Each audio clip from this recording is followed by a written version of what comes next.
Very large displacement LS motor built by Mast, but it looks like an L head. That's the goal.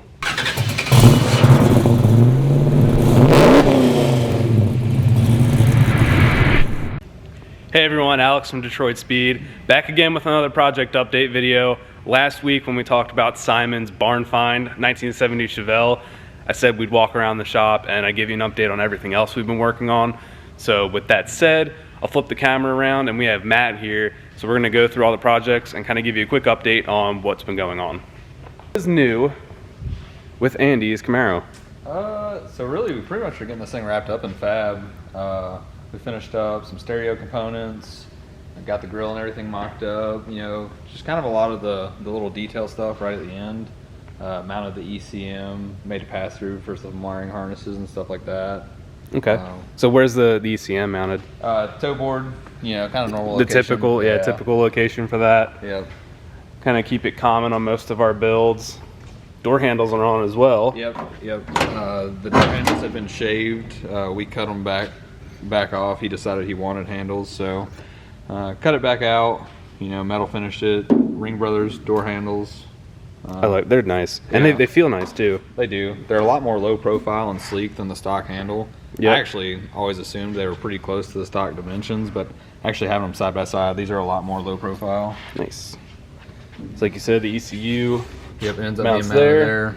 Has a nice aluminum cover, so once the carpet's in, you know, it'll seem like the normal tow board. Right, and then the pass through goes through the firewall up into the engine bay. Yep. And this is just a factory ECU that controls the LT4? Yeah, it's a GM controller, part of their crate motor package. Cool. And like I said, some of the audio did 6.5 inch components with tweeters, so you get buckets that install something like that. Right in the door there. Yep. Being that the ECM is already in the tow board, and then of course you're passing through all the vintage air hoses and stuff in that same area. Right. We decided to not do the speakers and the kick panels.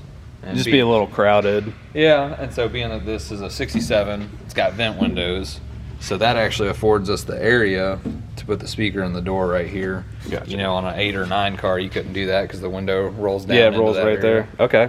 So 6.5 inch, and then it gets a tweeter somewhere right up in this area once the door panel's installed. Nice. And I saw there's are these going to be closeouts, or are we going to cut these out for 6x9s? No, yeah, those are totally just closeouts. So just running on the front component speaker set.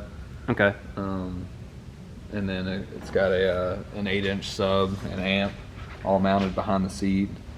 Nice. The speakers and the sub are Focal stuff, and then I think we did a JL 5-channel amp. Same treatment that you got on the front. The bumpers are tucked up. Nothing crazy. You know, we didn't recess the body or anything like that. Just shortened it here by 3 or 4 inches, and then right here it got shortened just to pull it in. So, you know, in regards to bumper work, pretty quick, efficient way to do it. You know, we've tucked some a lot tighter than that. I'm not a huge fan of when they recess into the body. Mm-hmm. This look is a lot cleaner. Man, it does look really nice.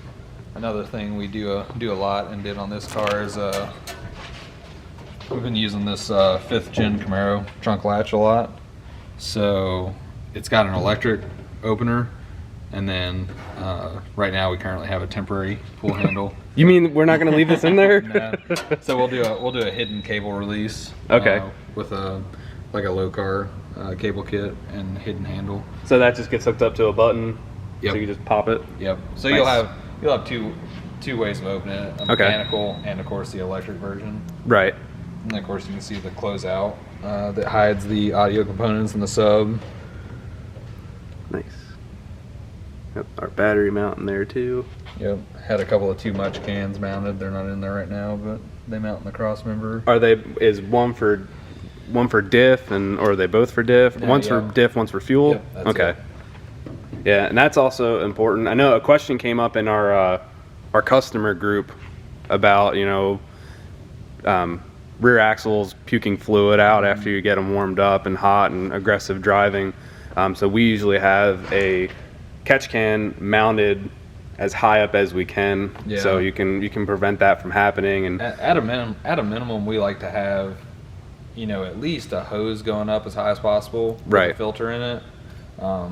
You know, the little filter in the axle tubes, if anybody gets into any type of spirited driving, It's you know, just gonna- they'll yeah, push it's just gonna- fluid yep. out. So, you know, street cars at a minimum will do a hose. If they plan on autocrossing it or road racing it, it gets a bigger vent and probably a catch can. So Okay, yeah. And too much makes they make a nice catch can. yeah, I mean, you drill one hole and it's installed, so that part's Yeah. nice. Cool. So you also said earlier off camera that wheels are ordered for this as well. Yep, Ford Um, lines. Do you know which model Forge line he It's at the chose? RB3C. Okay, same thing we did on Deb's car. Stavola's car and Deb's car. Yep. Nice. Yep, titanium centers. Talking about the car being a blue metallic, so That'll look it'll be good. a real good combo. Sweet. We also got the seats are on the way too. A set of Recaros for it, so we'll Okay. get those mounted. Very good. A lot of progress on that one. Yep. So yeah, this one's honestly fab. It's pretty much wrapping up. So Cool. be moving on to the body shop next. Nice. So let's move on to Kevin's GTO over here. So I posted photos today of this all mounted up so people can get a good idea of it, but I guess Bruce is kind of closing out and fitting the gap for the top. Yep, he's in the middle of working it. He adjusted the brackets, so the bumper went forward probably an inch. Okay. Ended up having to trim around the lights and everything more to get it up tighter. So what that did is that closed up the gap right here. And then we ultimately had to cut this off to adjust the angle. And then the last thing he's working on is this gap right here on the top. Okay. Again, it's an efficient way to do it, not going super crazy. As Yeah, far as leaving this factory body line alone and not recessing it in there. yeah, it's just going to look like a really, really crisp factory bumper. Right, and I mean the bumpers from the factory, they stick out like crazy, and the Yeah. gaps are really, really sloppy. Yeah, So they're pretty big. So it'll look nice and clean, but it'll still look like a '69 GTO bumper. right, yeah, you won't lose the body line or anything like that. And then Josh, I saw he did the keyhole. I got that fabbed in, Yeah, we dimpled those in just for a little bit cleaner look. so will they be completely flush? No, they Or still stick out just a little bit, but yeah. not as much from factory. Yeah. Very nice. Another thing I saw he was working on earlier today is the core support closeout. Looks really nice. Yep, that's getting there. So you can see all these marks up here. That's from the that Bailey shrinker stretcher we have over there. So everything has a nice tight fit. And the other thing he's been working on that was a lot of work, a lot of people probably didn't realize, but you know, these cars, they came with an Enduro bumper. Anybody that's ever messed with them knows, you know, fitment's not usually that great. Right. And then they delaminate, the paint lifts. Yeah, and Crack. we spoke about it when the car came in. I think there was a small crack up here, and then there was a crack in the corner too on the paint. Yep. So we sourced, this would either be a Le Mans bumper or an Enduro Delete bumper. So it's metal, they were chrome from the factory. Mm-hmm. And so we went through the steps. Josh fit it super nice. So basically in modifying the metal bumper, you know, these gaps, it'll all stay fit this nice forever. Right. You don't ever have any problems with it. So made it fit super killer, fit the headlight, the hideaway assemblies back in it. It took a little bit of work, being that these had a different grill in the metal bumpers. We had Okay. to do some filling along the inside, but ultimately painted, said and done, it'll look like an Enduro bumper, but the fit will be 10 Much times better. Yeah. And cleaned up the gap up in the front here too on the valance. Yep. It looks awesome. Yeah, the front end will look really, really crisp, and again, it'll look like GTO should have, but much, much nicer. Mm-hmm. I don't know if we talked about it last time too. Had to get into the hood a little bit with the LT5. Yeah, I know. I showed photos of it, and we didn't really talk about what we did though. Yeah. So we can touch on that. Yeah, to clear the leading edge of the blower, this vent was actually moved forward about 3 inches. So right at the leading edge, like I said, it started to get really close and was actually touching. So move these forward 3 inches, and then we actually too, depending on how well you know GTOs, a lot of the times it looks like the hood kind of falls off in the center. So Josh actually ran this through, I think he ran it through the planishing hammer gave the hood more shape through the center, and then also exaggerated the body line all the way up through the center as well. So yeah, now the center of the hood has more of a peak to it. Just everything kind of helps the shape, helps the middle, and ultimately once it's painted, you know, it shouldn't look like we did anything. There's a hole there too for the hood tack as well, which will actually be turned into a boost gauge. Yep. So rather than the standard, the hood tack that went on these cars from factory, it'll be boost. So that'll be pretty neat. Nice Yep. little touch. Seats are mocked up in there as well, just so we can get an idea of, you know, where that gauge sits and how tall it is. And other than that, I think a lot of it now is just more of the minor fabrication on the body side of things. Yeah, honestly, this will be wrapping up over here within the next probably month. Okay. So Then we'll be off to the body shop. Yep. Awesome. And then speaking of body shop, we'll go over there and see what's going on. Real quick before we go over to the other side, there isn't a visual update on the Daytona other than some renderings that I'll drop in right now, but a lot of that stuff has been kicked off now, and we're working with our designer Gary Raggle and Fiber Forged, and we're going to kick off getting that Y-body kit finalized and manufactured. yeah, basically all the CAD data is totally wrapped up at this point, and those files have been sent off. So they'll be ordering material, and they'll be cutting out all the molds. So we should have actual body panels showing up here in probably the next month. That's really exciting because Yeah. I didn't think it'd be that soon. Oh yeah, So no, that's we're gonna awesome. have parts pretty quick. So they've ordered the material as of like last week. So Okay. we'll be moving on this stuff pretty quick. Awesome. So stay tuned. We'll have that coming soon. All right, now we're over in assembly and paint and body. You can see behind me over here, Simon's car. They've started tearing it apart. That's Josh and Brandon working on that one right now. So like we do with every vehicle that comes in here, it gets completely tore apart. We'll send this out for blasting to figure out exactly what we're working with. And as you can see, this build's already paying off. What is that? Like 15 cents? Yeah, and we scored a 1983 pack of goodies powder. So that's pretty Really? Yep. That'd pull a premium. I wonder how effective that would be if you took it right now. We gave it to Michael Neighbors, so we're gonna see if he's gonna try it. It's not as bad as I thought it was gonna be. Yeah, we're actually really excited, like getting some of this carpet back and stuff. Like a lot of the metal in this car is really, really nice. So, like when the floorboards look like that, that saves us a ton of trouble. Yeah, then we don't have to replace anything or cut into it. Yeah, we know we're gonna have to patch the lower quarters, but so far that's looking to be about the worst spot. Nice. And as you can see, like we mentioned in the previous video, this was blue before. Got the whole front end tore apart. I'm curious to know if they found, because do you know where they keep the build sheets on these cars? Are they under the seat? I think they're usually in the back seat area. We haven't seen anything yet. Okay. This thing was full of like rats' nests and stuff, so if Gotcha. there was a paper build sheet, It's probably gone. probably became some type of bedding material. Yeah, that's unfortunate, but it would have been nice to at least know what this was originally, because Yeah. I mean the paint color is not original. It looks like this car was relatively untouched. I mean, honestly, it looks like it was somebody's daily for a long time. Okay. We did find out that the respray happened at a community college at some point Oh, did it? by a bunch of kids. So, Nice.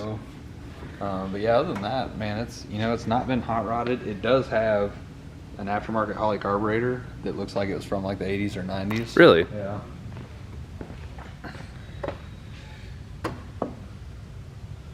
So, if anybody knows Oh, exactly yeah. when they made that, or if it's a model that they still make, That's cool. So, but other than that, everything else is pretty much factory. I mean, it still has factory manifolds on it. yeah, it doesn't. This car's never been rebuilt. That's for sure. So, Cool. Yeah, but without a build sheet, I mean, we can't really confirm too much other than checking VINs and everything. But I mean, ultimately, what we're gonna do with this car, it doesn't matter. yeah, Yeah. it's a full build. It's gonna be extremely awesome. We'll stay true to the heritage of it with the big block and Mm-hmm. big block automatic. We'll reuse the original 12 volt in it. Right. So it'll be a Yeah, cool car. and that's the big thing, because I noticed a lot a lot of comments on the last video was saying how, you know, they're only original once and not to really go in and kind of molest the car, but that's not what we do here. We're not in the restoration business. We're in, you know, resto mods and building pro touring cars that are designed to be driven. So we know that Simon's going to drive this car. He's going to drive it hard and he's going to have fun with it. So that's what the goal is to build something that you have fun with and you drive. Yeah, ultimately it's, you know, for this car it's better, you know. Honestly, if we didn't buy it, you know, it'd probably still be sitting. So yeah, we get to put one back on the road and it's going to be 10 times better than it was originally. Exactly. So. Yep. So yeah, looking forward to that. That'll be awesome. But that's really all we have for Simon's car. Got parts all over the place. We'll have more photos coming once these guys get it more, you know, further tore down and prepped to go to the blaster. But so far so good.